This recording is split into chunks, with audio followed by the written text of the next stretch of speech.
Hello. I hope everybody's having a good day today. I have my buddy, Parker. I know it's hard to tell him and Stella apart sometimes, but Stella's head is a lot bigger than his.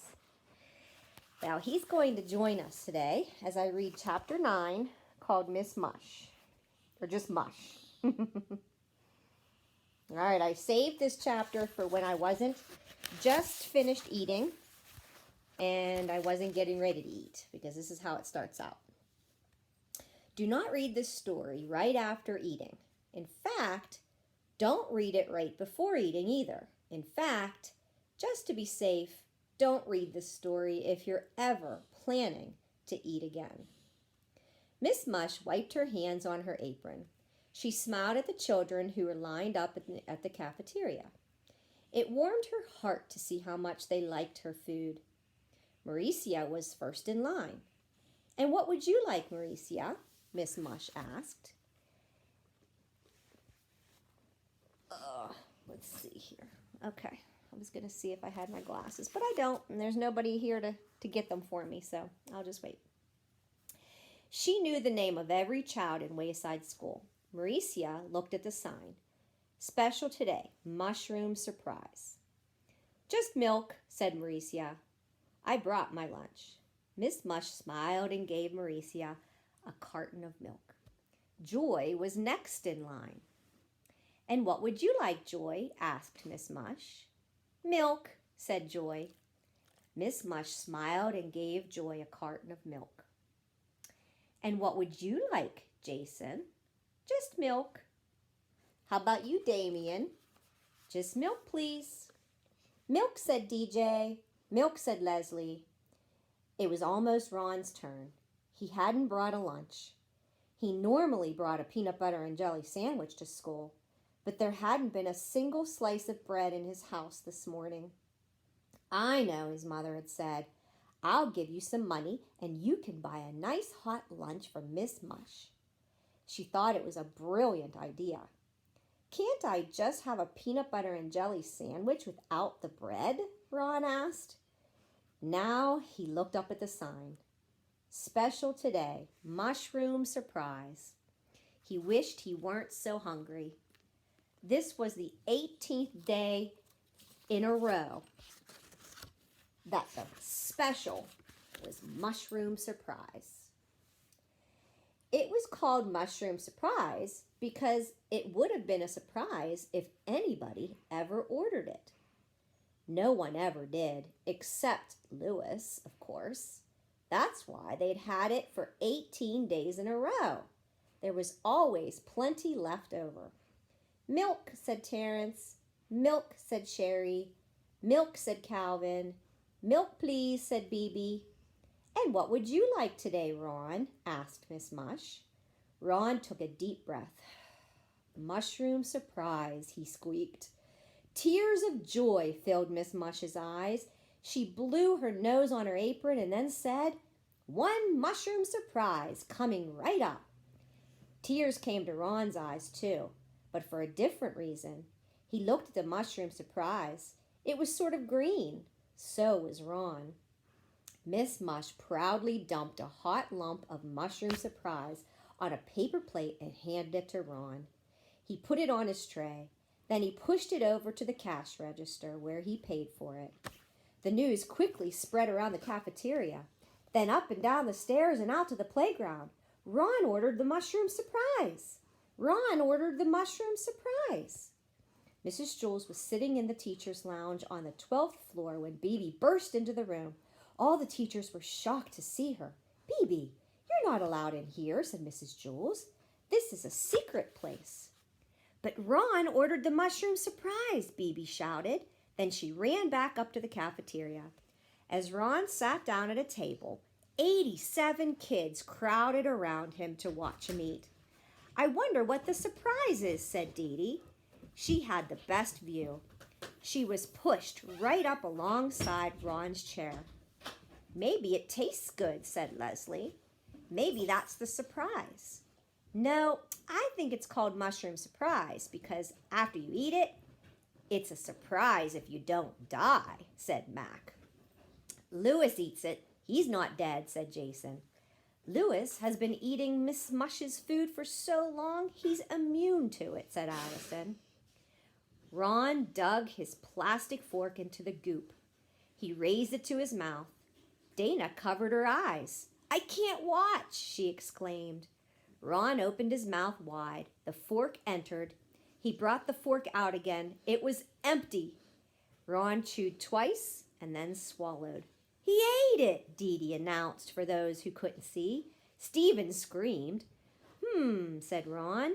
Not too bad. It sort of tastes like a mixture of bananas and spinach. What's the surprise? Asked Dee Dee. Ron looked at Dee Dee. His face flushed and his eyes changed color. His whole body began to shake like a washing machine on the spin cycle. Dee Dee was afraid he was going to throw up. She tried to get away, but with everyone crowded around, there was no room for her to move. But Ron didn't throw up. He stood up, put his arms around Dee Dee's neck, and kissed her smack on the lips. He sat back down, his eyes returned to their normal color. Ugh, said Dee Dee, wiping her mouth on her sleeve. What's the matter? Asked Ron. Don't you know what you just did? Asked Allison. He shrugged. I ate Miss Mush's mushroom surprise, and it wasn't that bad. Sort of like a mixture of hot dog and grape jelly. I wonder what the surprise is, though. He dug his plastic fork back into the goop. Everyone ran away. When Mrs. Jules entered the cafeteria, no one was there except for Ron. He was sitting alone at a table, eating the mushroom surprise. Miss Jules sat down next to him. Hi, Ron, she said. How does it taste? And what's the surprise? Ron swallowed another mouthful.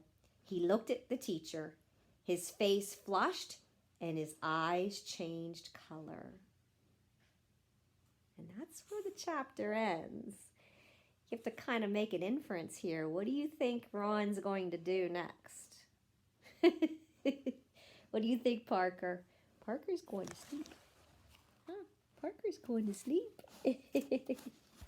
Yes, you are. Say hi. Say hi. All right, I promised you 2 chapters. Chapter 10 is going to be called Music. So we'll see how this one goes. Get my computer all set up here. All right, you going to get down? Go ahead. All right. So, make sure this is set up. Not going to fall. Okay, perfect. All right, so that chapter was 9, and it was called Mush. And now we know what the mushroom surprise is. Chapter 10 is called Music.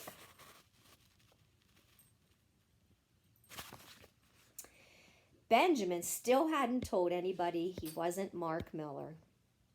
His grades had never been better. Mark Miller is a lot smarter than Benjamin Nushmut, he thought. When they chose up teams for kickball, he was always the first one picked.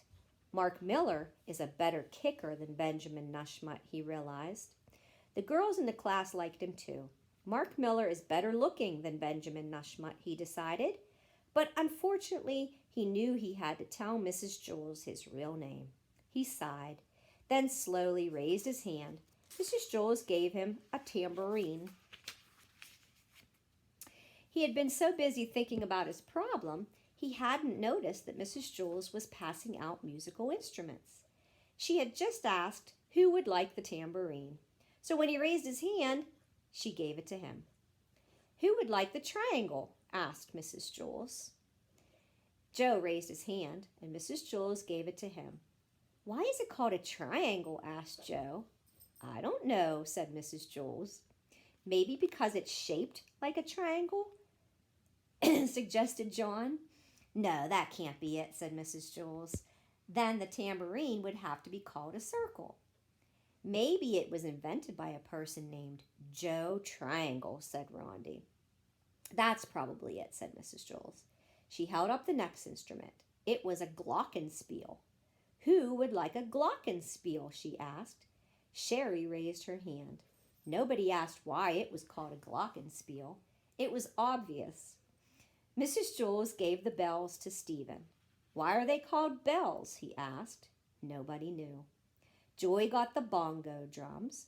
Todd got the bass drum. Jenny snared the snare drum. And Leslie got the kettle drum.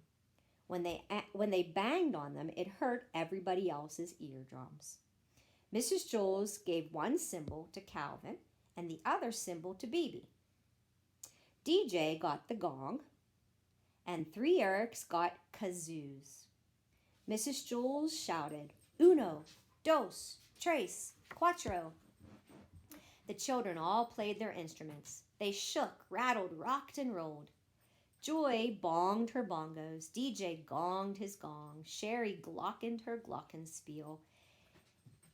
Stephen jingled his bells. Calvin and Bebe slapped their cymbals together. And Joe's triangle went ting. But something didn't sound right.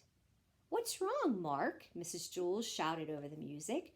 Why aren't you playing the tambourine?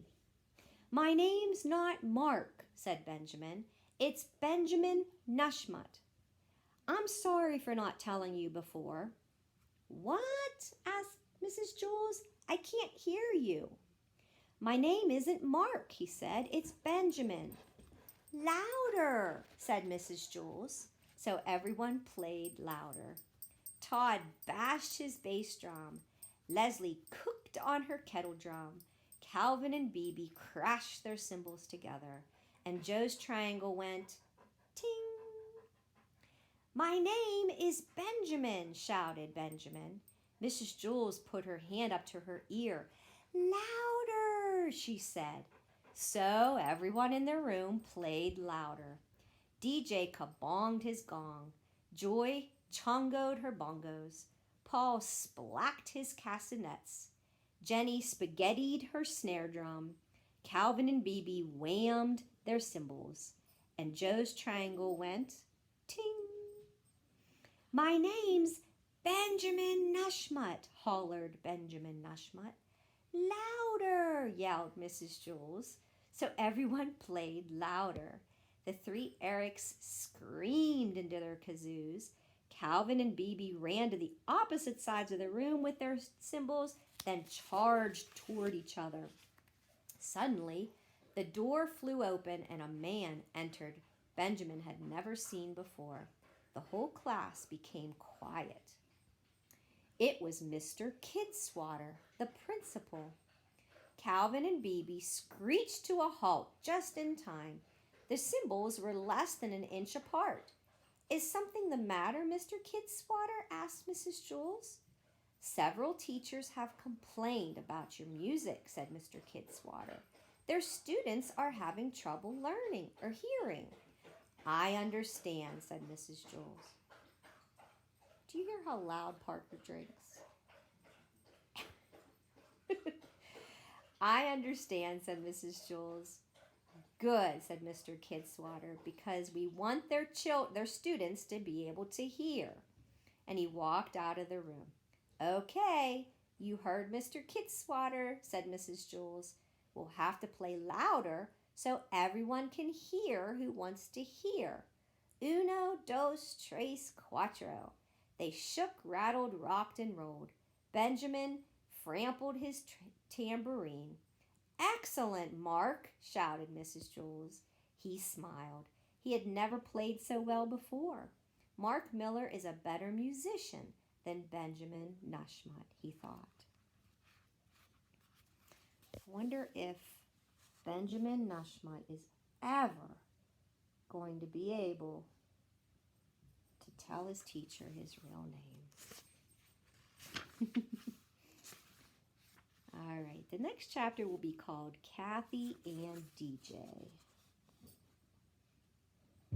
And the chapter after that will be called Pencils. And I will read both chapters the next time I meet. I'll see you guys later.